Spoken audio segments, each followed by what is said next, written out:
toy entrepreneur and expert in the field. Every product we develop is really inspired by some of the real life experience that we have with our son. 60% of all toys last year were sold on Amazon, which is incredible. Be passionate about it because it's a road, it's a journey. Like when you have an idea that you think is like gonna somewhat like change the world, make things better, I'd say go for it. We'll guide you through the enchanting world of toy design, marketing, and manufacturing. Now let the unboxing begin. Welcome back to another episode of Toy Business Unboxed Podcast. I'm your host, Jason Shea. Today's guest is Steve, founder of Dizzy Hill Game. Steve has spent over 20 years in branding, advertising before he and his daughter built a board game out of scratch paper and markers. And that's where it lead to the publishing company that eventually started. And thank you so much for joining us on the podcast today, sharing your journey with our audience. Awesome. Thanks for having me. So first, Steve, let's take us back to the very beginning. In the pre-recording, you mentioned about like how your daughter kind of inspired like your ideas, but kind of just share the story from your perspective. How does it all really happen for you?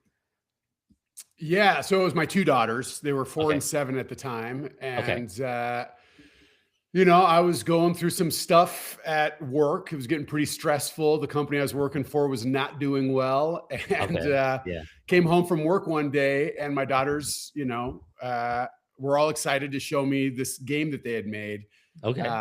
Didn't think much of it other than just indulging them. So we sat down and played it, and like you said, it was scratch paper. They had gotten a big roll of art supply easel thing for Christmas, and so it was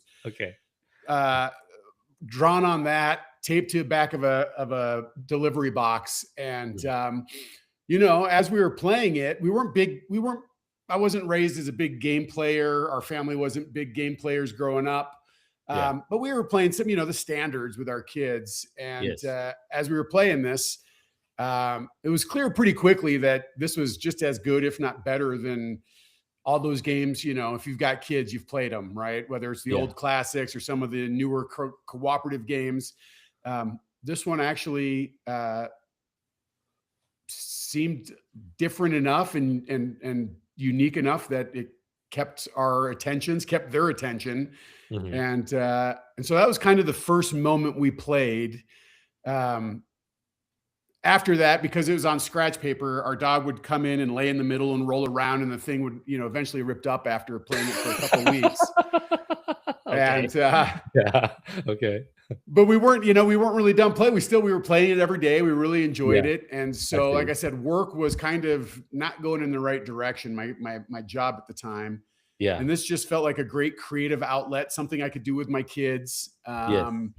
And somewhere just to put some energy so I wasn't going crazy with, the realities of where I was at the time. I see. Yeah. And so that's where I decided to, I'd never self-taught designer. My background is copywriting, working for ad agencies, and then working, building branding departments for companies.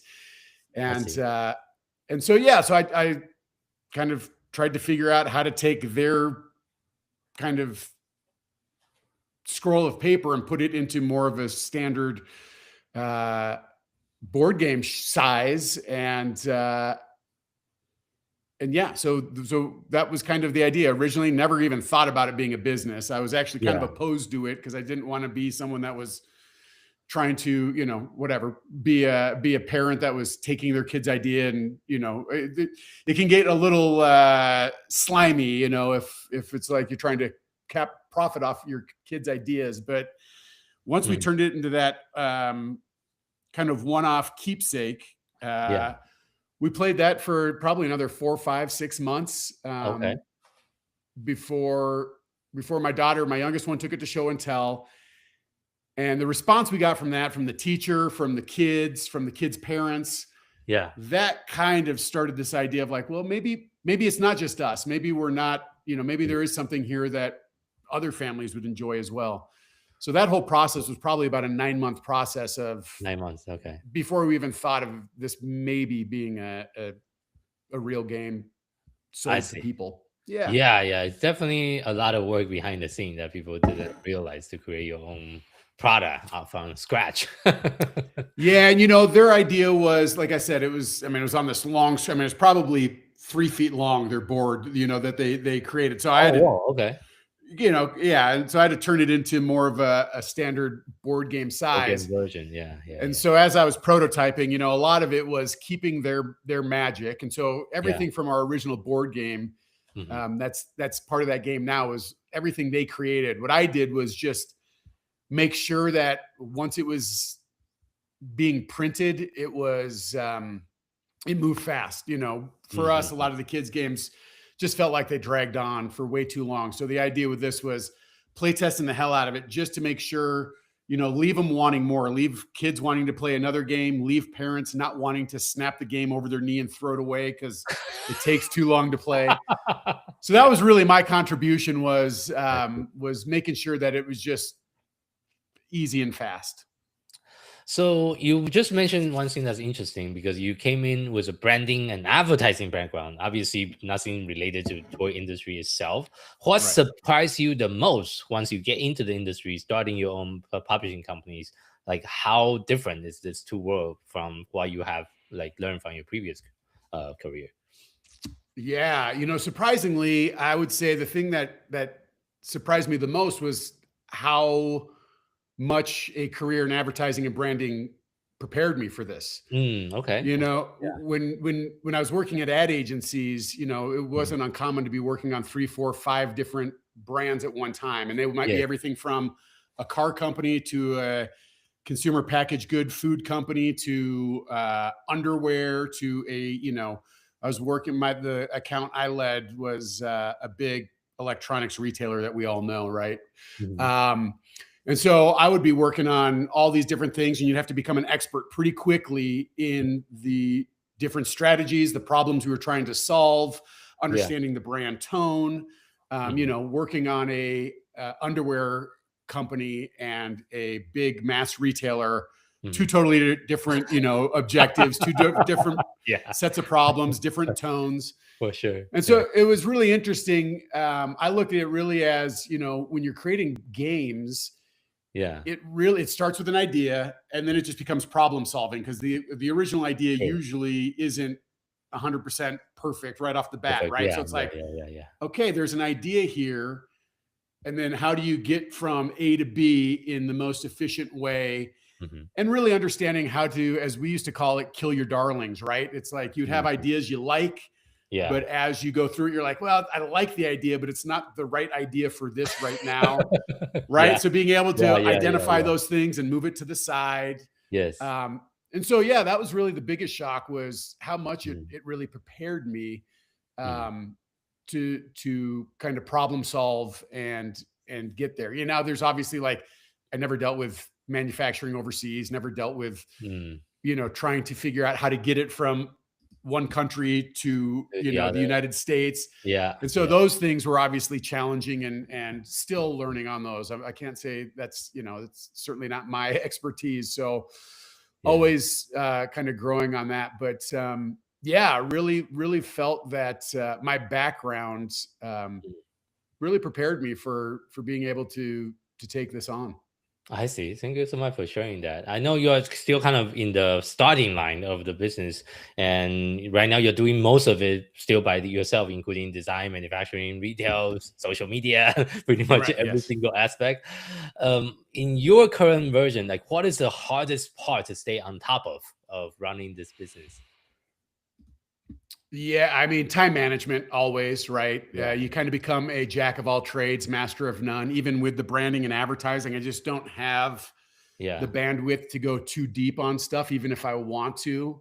And the other truth is, it's just not scalable. I can't do this all myself, right? And so we are growing. We've got a new game that I think we'll talk about in a bit that's starting to get a lot of traction. And so part of it is understanding that I need to bring people on, and I need to identify the things I want to do and the things that I want to hold onto, and then things I'm willing to let go. So luckily my brother also spent his career in marketing, CMO level. And so I see. He's just come on in the last month and really been able to help focus on that branding aspect that yeah. that I just again haven't been able to spend time on, and really working on putting the attention into social media, working with identifying the right people to talk to get the games in front of. Yeah.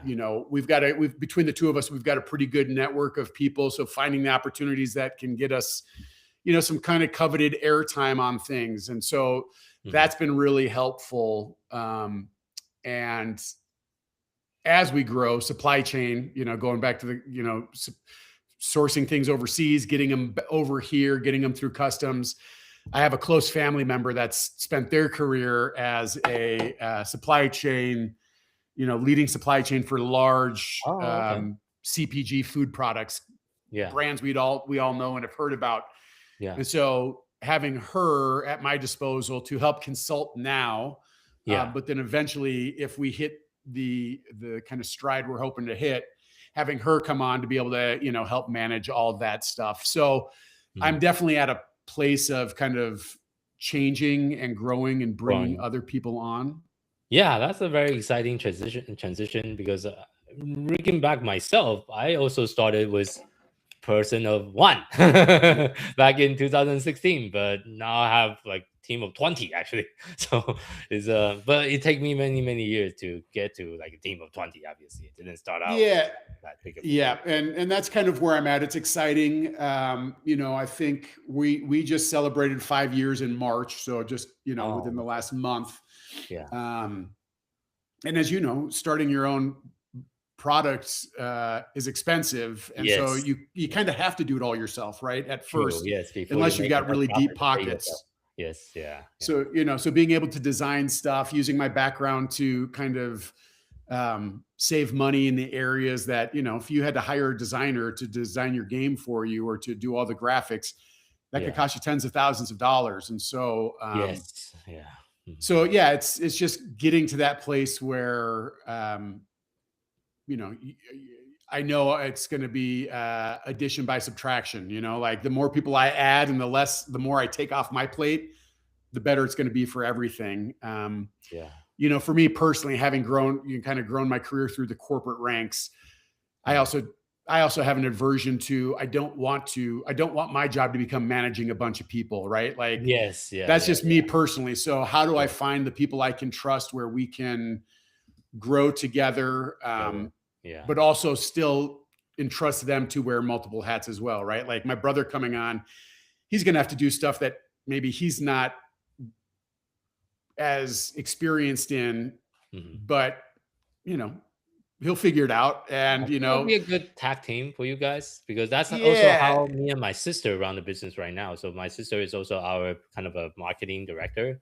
She handle our marketing team currently have 7 people in the marketing team. So she handled that team while I do the other teams. And it's always good to have like, it's like a small family business, So, And so it's an exciting time for sure. But getting back to it, I think the reality is you kind of have to do a lot of things yourself until it's time to hand that off. Because you're just not. You're not going to scale doing it all yourself. For sure. So let's walk us through some of your game that you have. Yeah. So the first one started with, and my AirPods just died, so I hope you're not getting any echo. I think we're going through the computer now. But the first game was the Rainbow Unicorn Rescue. My daughters created. It's rainbows and unicorns, it's a pretty straightforward kids game. That one from the start kind of has gotten a really positive reception, both on Amazon and with like independent retailers. And, going back to this idea of some of the hardest parts of doing this, one is just sanity check, making sure I'm not delusional, making sure I'm not, doing something that people are like, oh boy, good luck on that one, right? And so I think that first game got us enough pats on the back and enough, I would say, critical attention in a good way that helped me feel that even though velocity wasn't high and profitability was not there, we were on the right track. It took a couple years. I want to say, so that was, we launched that about 5 years ago. It took us, I want to say 2.5 years to launch our second game. The first 2.5 years were really just like, am I a hobbyist? Is this a real business? What do I need to do? How do I understand what's going on? And then so we launched our second game. I want to say, about 2.5 years ago. I think it'll be 3 years coming up in August. And that was, was that long ago or was it 2 years ago? Either way, that one was called Dinosaur Rally. And so other end of the spectrum of rainbows and unicorns, dinosaurs and race cars, right? And we were kind of, my thought was, how do we kind of just cover every interest of every 4 to 6 year old, right? Unicorns, dinosaurs, race cars, monster trucks. There's something for everyone, for at least a wide blanket of children.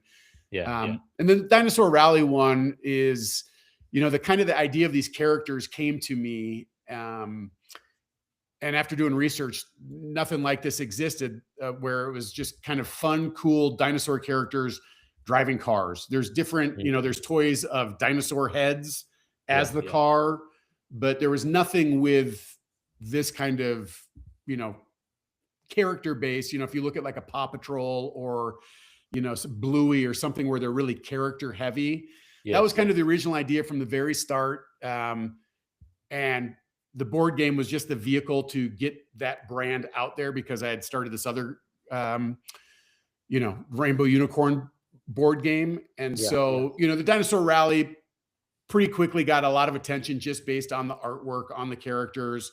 We sold into Barnes and Noble at the trade show we launched at. And so the attention was pretty quick. It would be 2 years that we launched Dinosaur Rally.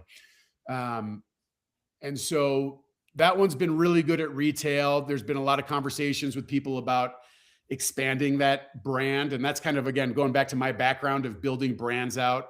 I developed a very successful craft beer brand that's character based.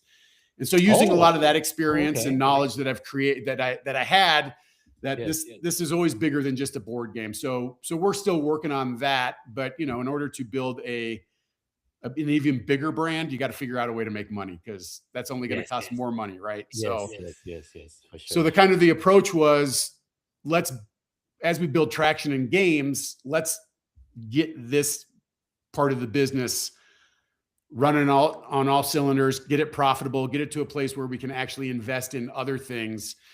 So more to come on the Dinosaur Rally brand. It's just kind of on the back burner right now as the board game continues to grow and as we continue to grow this part of our business. I see. Well, do you have one of the games with you today?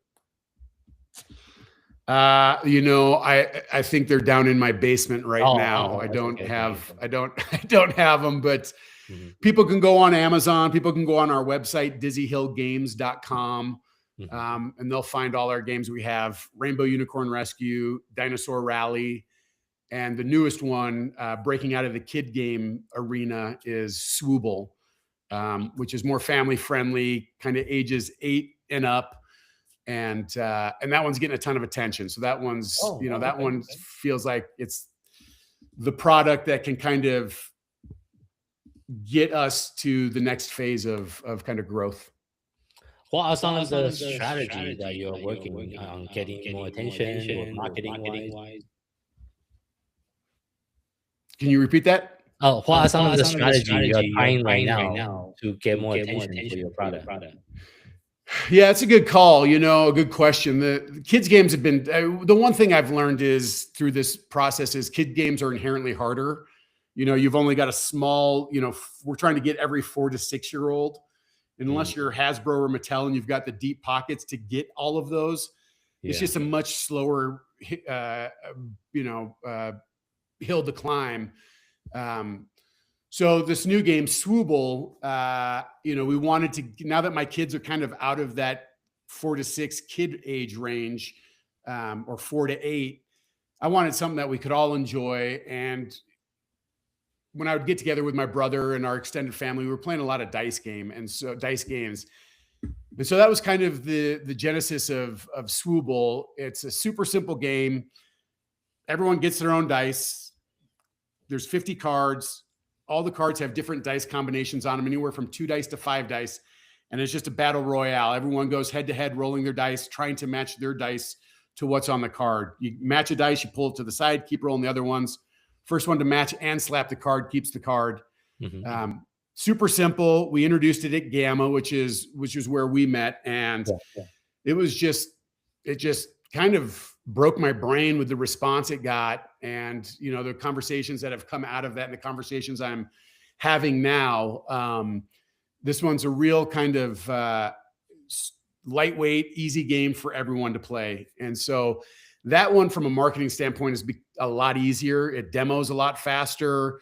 You know, demoing kids games is a lot more explanation. Like, well, you do this and then you do this. Swooble, get a pair of dice, let's flip a card and play it, and you'll figure it out like that. So we're, you know, now that my brother's come on in the last, you know, couple of weeks, the last month, we're building out those strategies now. So, you know, looking at doing more experiential stuff, getting out to events, putting on tournaments, working with local board game cafes or local, you know, here in Fort Collins, we've got a local board game library. And so we're in talks of putting on events there. And so that really becomes the focus when it comes to some of these strategies is demo. What are ways that we can disguise demos, you know, selling and demoing into fun, right? And the best way to do that is just play the game and get people out there to play it with us. So that's really the strategy for that. Kids games, I'm still trying to figure out the strategy. It is a lot harder because really you're trying to talk to parents to get them to buy it for their kids. Swooble, it's one-on-one conversation, you know, like. Or you can try to publish a lot of YouTube videos that kids hopefully will watch. That's right, for the kids games. And you know, like the Dinosaur Rally stuff with the characters, that was a little more inherently lends itself to some more social media content. But you know, you start getting into animated characters that, you know, again, everything has a dollar value, you know, assigned to it. And if you want to start making animated videos, I don't have that type of money, you know, so you got to kind of incrementally work towards it. And so that's kind of the fun thing about being an entrepreneur, right? Is like for the Dinosaur Rally brand, I've got a vision for it, but I might have to zigzag to get to where I want to go. Right. For sure. So as well, kind of wrapping up the interview here. If you have to share just one piece of advice with someone else who's getting started in the toys and game industry, what would that be?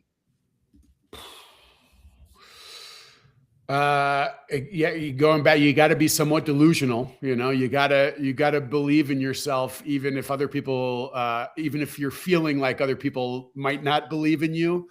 You know, a lot of that is just kind of not caring what other people think. But I think the number one thing for any entrepreneur is just curiosity, you know, wanting to do something and being curious enough to figure out how to do it, because you're going to get knocked down. You're going to get beat up. You're going to get told no, right? All the stories that every entrepreneur tells you. It happens, and it might take a while for you to get that validation in the form of either getting on the shelf somewhere or getting the sales to come into, you know, the financial validation that this is actually something that's viable and real. And so I think, you know, to anyone that wants to do it, you gotta honor your feelings. You know, the last thing I wanted to do was ignore it and then have regret the rest of my life. Right? Why should it? What if? And so I think you got to honor that. You got to be a little delusional and understand that the success rate is very small, and that more people are going to fail than are going to succeed. But if you're curious enough, you'll figure out the way to succeed, and you'll figure out the avenues to keep turning over those stones to find the path. A very good piece of advice. So, and thank you so much for being on our show today and sharing your opinions and also your experiences with our audience today. Absolutely. Thanks for having me. Hopefully it helps some people understand the journey. And yeah, like I said, if anyone wants to check out what we're doing, dizzyhillgames.com, searching up our products on Amazon, we're there. And we're in talks to get more and more distribution. So hopefully people will just be seeing ourselves on shelves in their local independent stores or on the big box stores. Of course, we'll make sure we put that in the show notes. And thank you for our audience for tuning into this episode of Toy Business Unboxed podcast. I hope today's conversation gave you practical insight, fresh inspiration for growing your own Toys for Game brands. This podcast is proudly sponsored by Toy Launch, a leading marketing and growth partner for toys and game companies. At Toy Launch, we help brands scale on Amazon and beyond through full service account management, advertising, SEO, creative, catalog optimization, influencer marketing, and more. If you're looking for a proven team that really understands the toys and game industry and e-commerce marketing, we are here to help.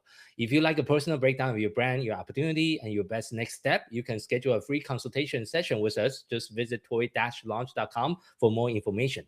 If you want to connect with other toys and game founders, feel free to join our free communities, Toys and Game Launchpad. You can also find more information on our website about that. For more resource update and industry insight, visit us anytime at our homepage. Until next time, keep innovating, keep creating, keep bringing joy to toys. This is Jason Shea signing off on the Toy Business Unboxed podcast. We'll see you in the next episode. Thank you so much, everyone.